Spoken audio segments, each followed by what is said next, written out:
Aujourd'hui, nous sommes en train d'organiser une journée de graduation pour nos diplômés. Il y a 5 promotions et nous sommes en train de leur remettre actuellement leur parchemin. Ce sont des infirmiers, des sages-femmes, des assistants infirmiers et des biologistes. Aujourd'hui, j'ai gradué 150 étudiants. 150 étudiants, oui. On a vu que c'est bien beau de faire l'effort, la remise des diplômes, mais après, est-ce que les étudiants pourront trouver un peu de travail? Bon, le travail, ce n'est pas moi qui le détermine parce que nous sommes dans un État et c'est l'État qui prend les travailleurs.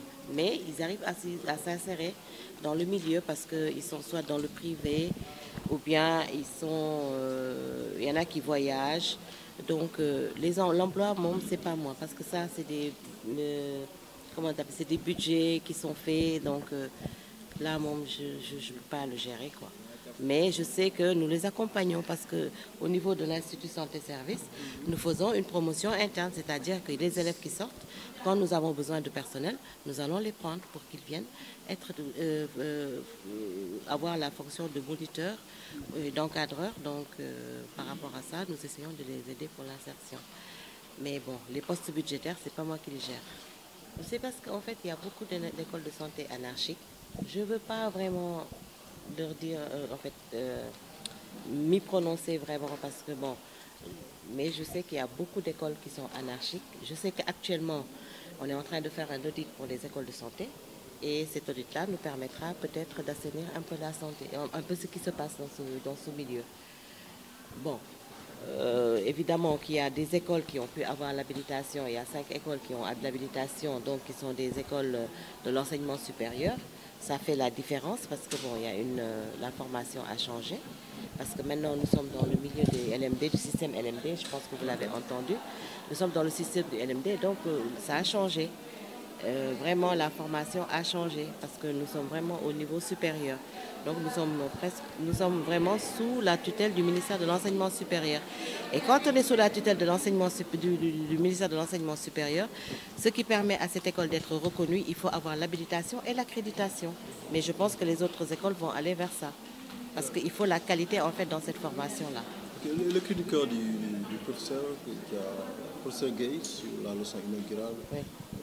Alors il est ressorti quelque part qu'il les a un peu demandé de mettre en avant un peu les valeurs, de privilégier un peu le profit. Si vous devez revenir un peu sur ce message à l'attention des jeunes ou bien des futures infirmières, qu'est-ce que vous allez dire dessus? En fait, ce qu'il a dit, c'est qu'on ne doit pas, au contraire, privilégier le profit, mais vraiment avoir une éthique et puis essayer de travailler sans pour autant essayer d'avoir de l'argent, comme il dit. Travailler, faire ce qui doit se faire, être,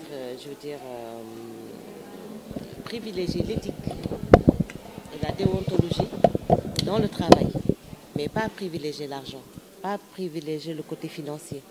Voilà, avoir une certaine éthique et une certaine déontologie. Et je pense que ça, c'est ce que l'Institut Santé Service prône et qu'il donne aux étudiants. Il leur demande d'être bien dans l'accueil, d'être serein, d'être compétent et de ne pas privilégier vraiment le côté pécuniaire. Comme on a dit, si tu veux être riche, tu ne fais pas la santé. Parce qu'avec la santé, tu ne peux pas être riche. Si tu es riche, ça veut dire que tu fais quelque chose qui n'est pas bien. Le point voilà. Sur l'accueil, c'est vrai que c'est l'épine du pied. Concrètement, qu'est-ce que vous dites à vos futures infirmières sur ces questions? Parce qu'on voit que c'est un problème au Sénégal, l'accueil dans les hôpitaux, l'accueil des patientes et des patients. Vous savez, au niveau de la formation, l'accueil est pris en compte. Je veux dire que dès qu'on arrive, les premières leçons, c'est ça, en fait. C'est l'accueil, la relation d'aide. Et voilà, c'est ça les premiers jalons de la formation en sciences infirmières.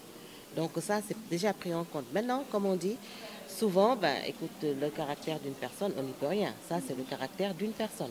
On ne peut pas le changer, il est né comme ça, on n'y peut rien.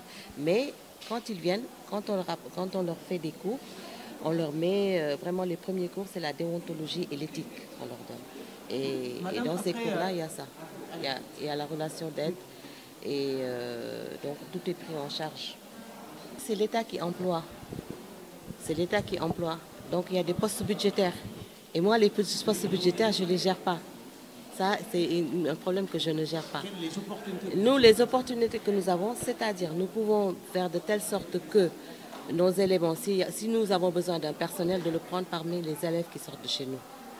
Donc c'est tout ce que nous pouvons faire. Il y en a qui ont tenté l'expérience d'aller à l'extérieur, qui sont au Canada, parce que actuellement le Canada recrute beaucoup d'infirmiers. Donc nos infirmiers sont en train de partir. Et c'est vraiment paradoxal.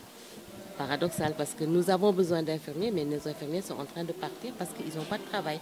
Mais ça, c'est des histoires de postes budgétaires et je ne peux pas m'y prononcer. Vraiment, parce que je ne suis ni dans le gouvernement, ni dans l'État, donc je ne peux pas m'y prononcer. Voilà.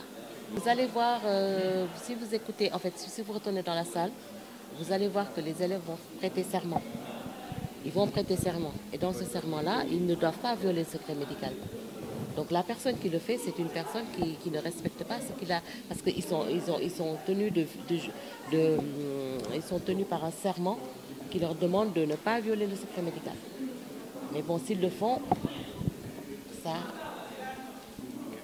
c'est chaque personne.